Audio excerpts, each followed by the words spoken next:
How much time, Sri Abhishek, Manu, Singhvi? I think I believe that this is the nitty-gritty, this is where the detail lies. We should have more than half an hour for the whole house. I would really request, because both God and the devil lies in the details. That is the broad structure, this is the detailed one. It's not for me, but if you want to have a meaningful discussion, we should have more time. It's no point, we're not doing a formality. We'll make it 1 hour, I think. So let me, 1 hour. So I rise in support largely of the bill, but I do intend to make some... But one point. Yeah. I agree 1 hour, but every member should strictly adhere to time. When the time is over, I will say mic off. That's it. Okay. Sir, may I proceed? Yeah, please. Yeah. Sir, as I said, this is something on which both the detail, God and devil lies both in the details. And this bill details what the constitutional structure provides for. Let me begin by congratulating the Law Minister for being the pilot on a momentous occasion. Momentous for more reasons than one. First of all, because it is, after a long time, a very substantive set of legislations dealing with the most powerful organ. Let's not kid ourselves. The judiciary continues to be the most powerful, de facto, most powerful organ of governance, not only having power to interpret laws, to invalidate laws, to invalidate even constitutional amendments. So therefore, both within India compared to other organs, this is the most powerful organ, and compared to its counterparts globally, the Indian judiciary remains the most powerful. So we are dealing with a law, dealing with the most powerful organ, the Indian judiciary. It is also momentous because after over 20 years and several failed attempts, we have now, going through with these two bills, most remarkably with 100% or 99.9% approbation. I think that's rare and remarkable momentously, because you have fractured mandates for ordinary acts of parliament. And here you have a 100% mandate for a constitutional amendment. And of course also for doing it the fastest. This is the fastest track court of less than 2.5, 3 days over both the Lok Sabha and the Rajya Sabha. Though personally I would have liked a little more time, even though nobody is thinking of delay, but these are very important legislations. Sir, I must begin by putting on record a comprehensive tribute to the Indian judiciary. The Indian judiciary is the bulwark, has proven historically being the bulwark of fairness, justice, objectivity in this country. That is the basis of inspiring faith, expectation, trust in the populace of India, and that's no mean achievement. It has been the inventor of avant-garde doctrines, doctrines invented for the first time in this country globally and copied by other countries. And we must be proud of that. We invented, the judiciary invented, although it increased its power immeasurably, the basic structure doctrine. We invented in India the PIL. Our levels and scope and degree and depth of judicial review is unparalleled in any system, civil law or common law system.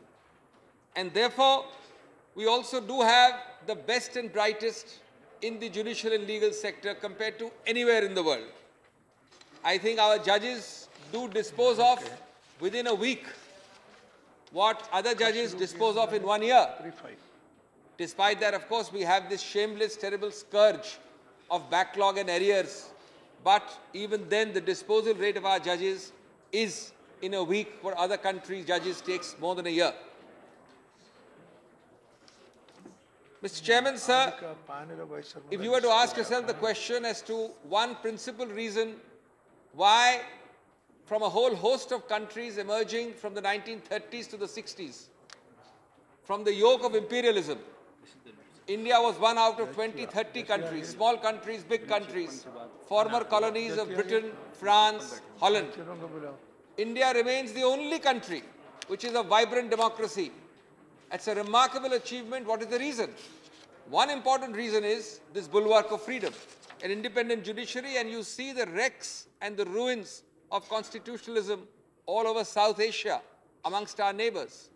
You even see the wrecks and ruins of the absence of an independent judiciary amongst our more dynamic economic neighbors, the East Asian tigers. And I think that is no mean achievement. Before I come to the bill, I must point out that we must remember that we are not making a change for the sake of change. What is the very brief history? The brief history is that prior to 93, we had absolute executive primacy. But there's a very interesting conundrum. The judges which the law minister mentioned, whom the law minister mentioned in his Lok Sabha speech, judges like B.K. Mukherjee from Bengal, the only judge who did not become a Chief Justice, but whose portrait hangs in court number 2 in the Supreme Court. Judges like Patanjali Shastri, Vivian Bose, Hidayatullah, etc. They were all the product of an absolute executive primacy system. When there was absolute executive primacy. And an interesting affidavit filed in the Supreme Court in the 90s, it was pointed out that the difference between the executive and the judiciary, the Chief Justice, in the appointment process, over the first 50 years of our independence, or 45 years, was hardly in 5 or 7 cases. So, we must realize that there was a period of time when the system fell into debasement, fell down in quality, which is why from the 80s and then the early 90s, we had the judges' cases, the 5 judges, the 7 judges, the 9 judges' judgments, which converted executive primacy to judicial primacy. So from executive primacy pre-93 to judicial primacy from 93 to 2014, we are now going, to use an economic metaphor, into a mixed economy. A mixed economy of a judicial, executive, citizenry mixture. It should be a real substantive change, not a new khichdi, which doesn't function, it functions as badly as the previous one did. And ultimately that depends on how you administer it. Alexander Pope put it very well. It applies across the board, although he was speaking of USA, he said, for forms of government, let fools contend. Whatever is best governed is best. We have the capacity to destroy this system within a few months. We had the capacity to use the executive primacy system much better. So it all depends on how we operate it. And each time we change it, it is Newton's law in operation. We are reacting because the other extreme has been reached in bad operation of the previous system. And I'm saying this as a warning because there is no starry-eyed desirability about any system. This system has to be operated very, very carefully. Now, as I come to the bill, what was wrong with the existing system? Not only, and some of you are not lawyers, you would not know it, you might have heard it. But some of us who are insiders, and I happen to have the privilege of being an insider of that sector as well, apart from an insider of the legislature and to some extent in the previous government of the executive. The problems were, one, I'll give just a few examples and models. And why these models are important is because we have to guard against them recurring. Some of them can recur with the National Judicial Commission. Model 1 was A and B judge together in the High Court. A gets promoted to the Supreme Court. A and B had problems when they were in the High Court. A stalls, stops and blocks the elevation of B in the Supreme Court. This is not an apocryphal story. We've had 2 very recent examples, one in the Supreme Court, one in the High Court. Example number 2, A is a Chief Justice of a High Court. He's an average judge, not the best, but he has these huge funds available for running the legal aid or legal benefit system for Lok Adalats, etc. He has impressive seminars, he has impressive functions where he invites the Chief Justices and judges of the Supreme Court. Despite not being the best, he has a fast-track passage to the Supreme Court because he's in the public eye, he is able to entertain and host Chief Justices. Model C, this is important to give the rationale for why we are hankering for this change. Model C is when the Chief Justice of the Supreme Court or the judges of the Supreme Court say that we will bring you, the High Court Chief Justice, up only if you ensure that you recommend a few of our nominees for the High Court bench. That is known as the indirect appointment process, whereby the Supreme Court directly appoints a High Court bench. These are all paradigms which most lawyers know about. Some of you may not know about it. But these are the heart and soul of the problem with the previous system. And then, of course, you scratch my back, I scratch your back syndrome. The stalemate in the collegium. I will agree to your nominee only if you agree to mine. Otherwise, I'll block it. Remember, this last example is pregnant with possible recurrence in the new proposed commission as well. We must guard against that. Incidentally, as I move on, there is one part the Law Minister or this House should think of in the future, which is left untouched. And that is that Indian judges not only reproduce themselves, and obviously the worst part of it is the incestuous intra-breeding, which we are now changing, hopefully. But there's another aspect to the incestuous intra-breeding. They reproduce themselves, but they reproduce themselves even on virtually every tribunal in this country. Perhaps you're not aware, sir, that there are vital, important tribunals having more power than an ordinary judge may have. The head of the Commission on Telecom, which the Law Minister also holds a portfolio of, the TDSAT it is called, the Competition Commission, the Consumer Forum. This has become a place where judges decide who the chairman is. The Law Minister knows that he cannot decide conclusively in most cases. There is a judicial element there, and I think that broad basing should be looked at. Because unfortunately, and I must make it very clear, all the bad examples I am giving are still in a very small minority, which is why the judicial system is functioning. But they exist.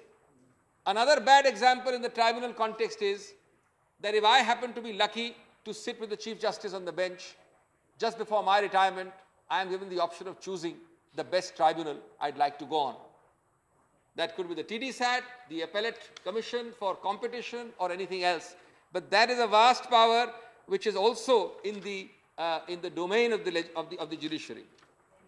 As I turn to the bill, let me start by thanking the Law Minister and the government for again continuing flattery through continuing imitation.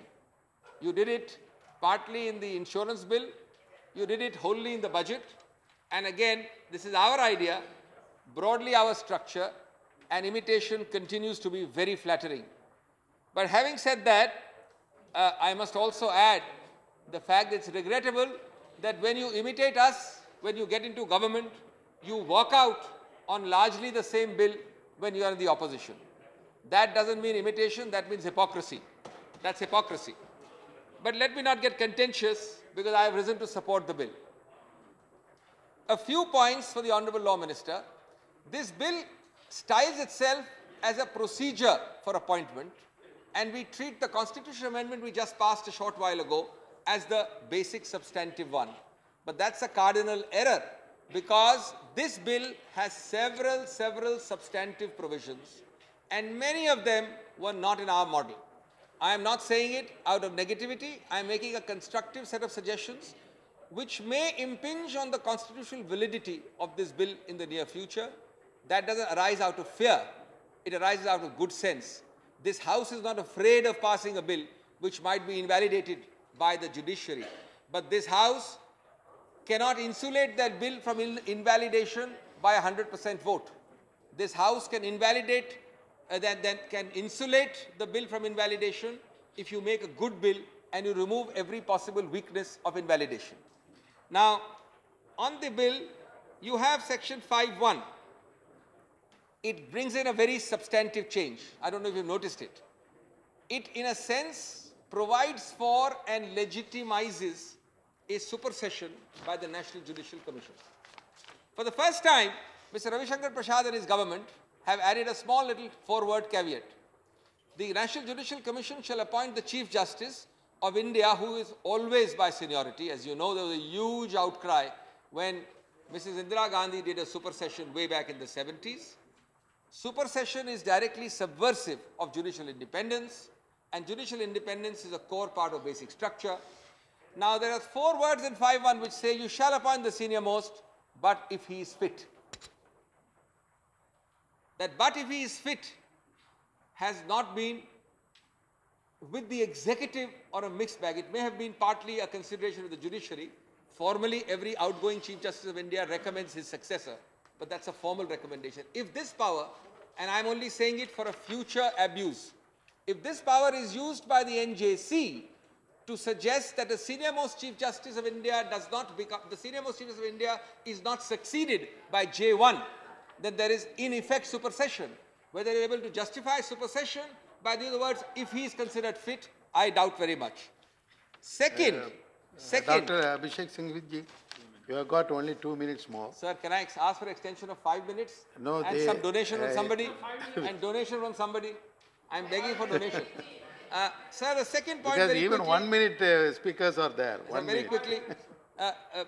The second one is the problem that a large, vast array of detail, and you know, the God and devil both reside in the detail, are left in the phrase other criteria of suitability as may be specified by regulations. Now, I bring to the attention of the House, why did we pass a constitutional amendment? Because the idea was that you will insulate it from invalidation by putting the principles on the highest level. Now, here the criteria for selection by the Commission is not in the Constitution, it's not in the Act. It is to be made, still yet to be born, through regulations made by the Commission. Will the judges consider that a violation of judicial independence, that the power to make regulations specifying even suitability and criteria are left to a very low level of what we call delegated legislation, neither in the parent legislation nor in the constitutional amendment? The one-person veto we have talked about, we are happy. The Congress discussed it in detail in its meeting. We spoke about it and the Law Minister was good enough to see the sense of what we said. The two-person veto is already passed in the constitutional amendment. I would have liked a 7-member bill without a two-person veto. You don't have a large degree of consensus in these things. To look for a two-person veto means that anybody more than, you must have more than 4 people agreeing to something. That's not going to be easy, but you've already passed that. A better thing would have been to have no veto at all with a 7-member House, with a 7-member Commission. The same problem of supersession arises in the case of a High Court Chief Justice. Now remember, in the High Court judge's appointment, there is no concept of seniority. The time is over for you. The time is over. But sir, for a Chief Justice, it is going to be very strange if in this High Court where I sit and he sits and she sits, a person who is junior to me in the same High Court is liable to be appointed a Chief Justice, although I am senior to him in the same High Court. This provision provides for that. I'm not saying it's going to be used, but it does provide for that. So sections 5, 1, 2 and 3 and sections 6, 1 and 4 have to be seen very carefully.